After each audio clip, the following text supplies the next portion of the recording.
Hello, this is Telltale back again. I'm Greg, I'm Emily.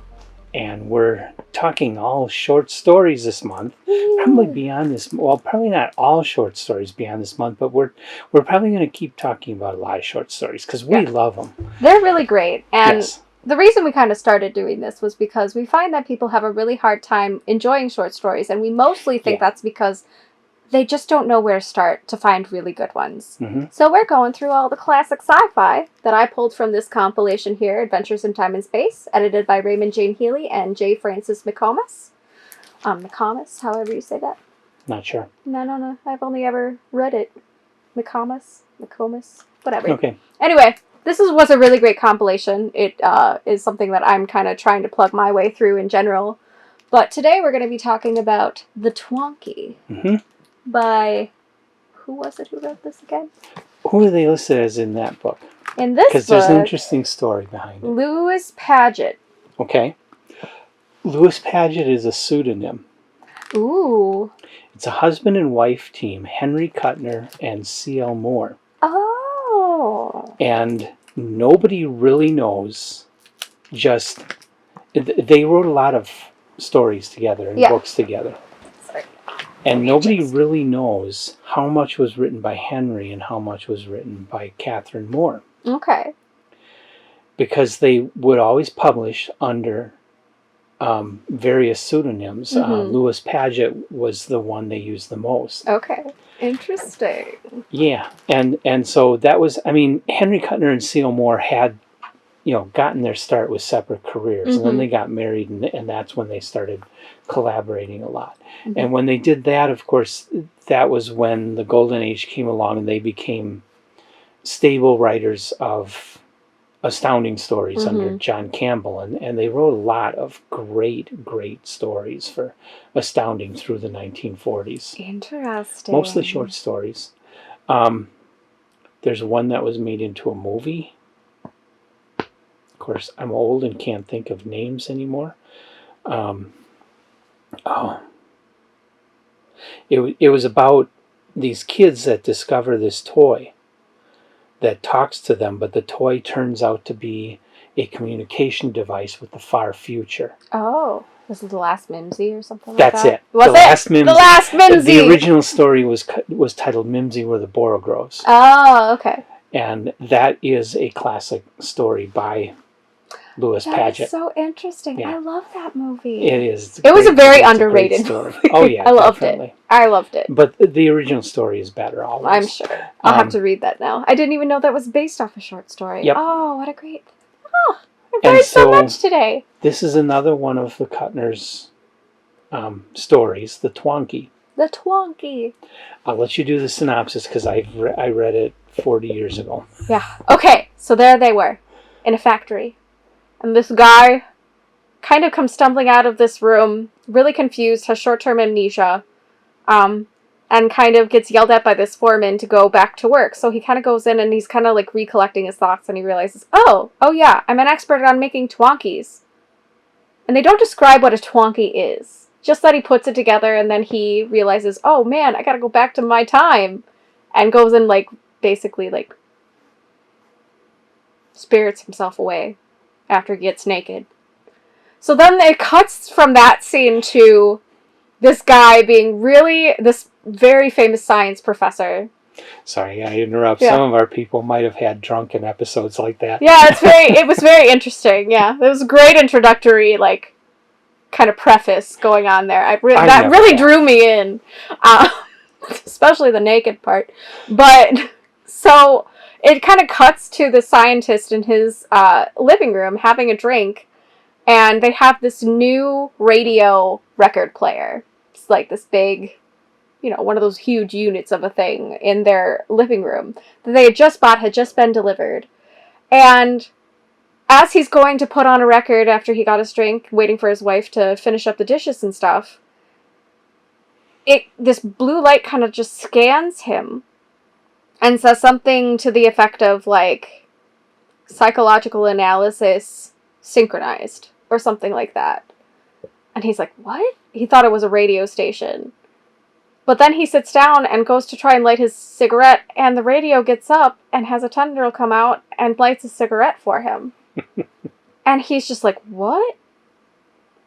And he was pretty sure by this point he had just, like, hallucinated that whole thing and was, had had too much to drink by that point. He had a double martini. So, I mean, if you've ever had a martini, it's alcohol mixed with alcohol. Half of one will knock me on my ass. And I'm not a lightweight. But, so he had, like, this double martini and ended up thinking, I'm drunk. That didn't just happen. So his wife ends up kind of packing up and leaving because her sister had a baby. So she's just kind of cleaning up the dishes and out to run to go spend time with her sister, to help take care of the baby and all this stuff. So he's alone, and he's kind of, like, really perplexed by what just happened. So he goes and tries to light another cigarette, and the radio comes out and lights the cigarette, and then it goes and, like, redoes the dishes. So he calls his friend, who's also a professor at the university, who does psychology, and he's just kind of like, you gotta come see this. So the guy comes over, and he's like, that's a nice radio. He's like, watch. And he lights a cigarette, and it lights the cigarette for him, and all this other stuff. So they're sitting there like, it's a robot. Like, how did it, what happened? How? Basically. So they try to get in touch with, like, the manufacturer. The manufacturer has no record of this thing being made. It had no serial number, nothing. Just got delivered to this house. They have no record of who made this. No record that it was even made at their place, other than the fact that it was picked up in a box at their warehouse, essentially. Mm-hmm. So as time goes on, while this guy's wife is gone, he kind of wakes up and realizes some of his memories are gone. Like, it's really fuzzy. He tries to read certain books, and the robot knocks it out of his hand. And the entire time, this other professor, who's a psychologist, keeps coming back and being like, you need to come stay at my place. And the guy's like, no, I'm not going to be driven out by some stupid robot. It's not really hurting anything. So it kind of gets to the point where the wife comes back, because her sister had the baby without her, essentially. And just, things didn't work out. She didn't need her for very long. And she comes home to her husband just staring out the window, never went to work, nothing. Has, like, no memories. Is basically, like, super brain fog. So she calls the psychologist and says, you gotta come quickly, something's wrong with my husband. And so the psychologist kind of comes and explains to her what's been happening with the radio. And so he's like, we gotta destroy this thing. So then the radio just, like, brainwashes him. Mm-hmm. And, it's just... It gets really dicey after that. I don't want to ruin the story because it's so good. I like the way it ends. It's kind of like starts off as like, ooh, AI, and then goes, oh no, horror. So, really well done story. Really loved the way that it was depicted. Really liked the husband-wife interaction because it felt really realistic. And it was very, like, typical stubborn husband kind of thing. Man alone, won't read directions kind of situation here. But, yeah, it was just really good little cozy horror. If I can even call it that. I remember that it's one of the earliest examples of science fiction humor. Yes, it's very funny. It's a funny story. Because it's absurd humor. Because it's like, the guy's like, I'm not leaving. You should leave. No, it's not hurting anything. But it was really funny, too, because certain, like, book selections he was pulling down from the shelf, some it would just, like, rip out of his hands and put back, but he'd, like, pull Chaucer and it would leave it alone. It was fine. But anything, like... It was really funny because it was most of the stuff that was along the same lines of his occupation. Mm-hmm. So we don't fully know why the Twonky was doing this and censoring him and censoring his memories. Yeah. And we don't really understand what was going to happen. I kind of see it being kind of like a time-space continuum, like, deal, where they were trying to change the course of history somehow, but that was only speculation on my part, just piecing things together. Because that's kind of what this guy, the main character's focus was kind of like time-space, wibbly-wobbly, timey-wimey stuff, to quote Doctor Who, sort of thing. So, that was my speculation. Yeah. That they were trying to prevent basically someone cracking the code for wormholes or space-time continuum stuff. Yeah. But it was just really, really interesting and fun and hilarious. Yeah. And the fact that not everything was revealed is part of the power of a lot of the short stories back then, including the Twonky, where they would give you a glimpse of what is to come and the kind of technologies, but not tell you everything and leave it mysterious. Yeah. And that mystery that you're left with is what made the story really powerful.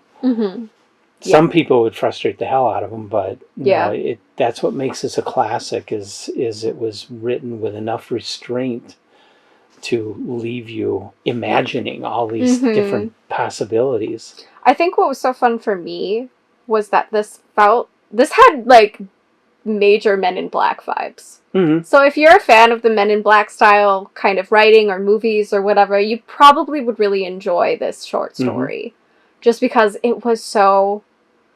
The interactions felt like Will Smith and the Worms for Agent A and Agent K with the Worms kind of stuff, where it's just like this absurd exchange of action and situational comedy instead of, you know, mindless banter sort of things. But it was really well done. I really enjoyed this story. I'd put it on the top tail, honestly. Oh, yeah. Because this is really good. Yeah, it's always been one of my favorites. Yeah. So, and I love how it's something as simple as like an entertainment item. Like, I would expect this from an entertainment item, like a TV or whatever. Something that everybody wants and has of their own in their own, like, homes. Because everybody has a TV. Back then, everybody had... Read it.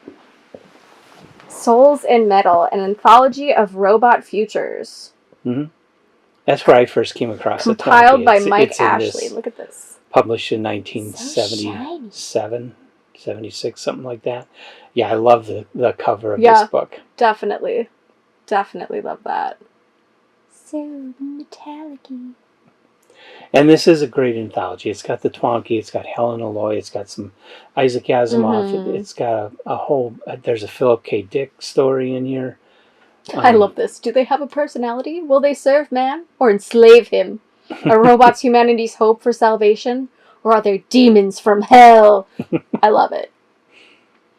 Yeah, I love this concept of like cultural miscommunication between AI and humans. I mean, I feel like it's a really fun thing to explore. Just because a lot of the time, I especially love robot stories where it's a robot trying to become human. Who isn't. Like the movie Artificial Intelligence is so up my alley. I want to be a real boy. Kind of thing. And I really enjoy that. But this is very different in that it's not exactly like that, but we don't know its purpose for existence. What is the prime objective? We don't know with the Twonky. So that just makes all of its reactions that much more mysterious. Yeah. But it seems so interesting, too, that they would choose an item that would be so popular in homes. Like the television is now, the radio was then.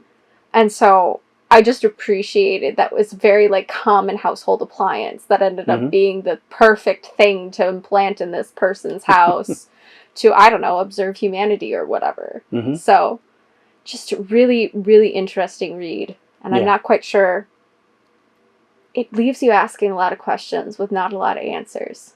And it leads well. The end of this leads really well into potentially having a sequel, which is kind of what I appreciated too. So like other writers could play off of this very, very easily and write the continuation of the Twonky story based off of how this one ended. I don't recall anybody ever doing that, though. Yeah. But it does leave it open-ended. So, I mean, if there's any writers out there who are looking to get published, too, Telltale's looking to do some publishing, and we might do a sequel to The Twonky if you'd write it. Just saying. But, yeah. This was probably my third favorite out of all the stories. No, second favorite. Second favorite. First earlier. No. It was my first favorite of the four we picked from here, but since we read All Cats Were Grey, that was my first favorite. Oh, okay. So this is my second favorite. Yeah. The Blue Giraffe is my third, but we'll get into that in another video.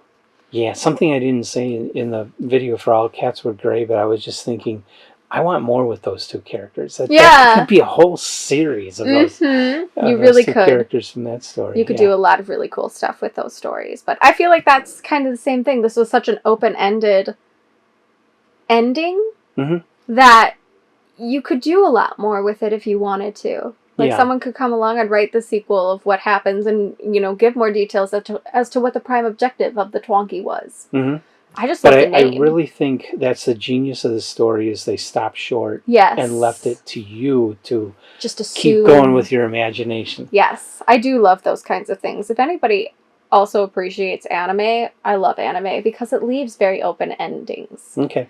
Where you don't kind of get the full closure. You get an ending of sorts, but it leaves a lot to be desired, I think, for a lot of Western audiences. But I love it because it's ambiguous enough that you could assume the rest of the story and make the rest of the story yourself if you wanted to. Yeah. So I really enjoy that about stories like that kind of leave it open-ended and for the wild imagination to just take and run with.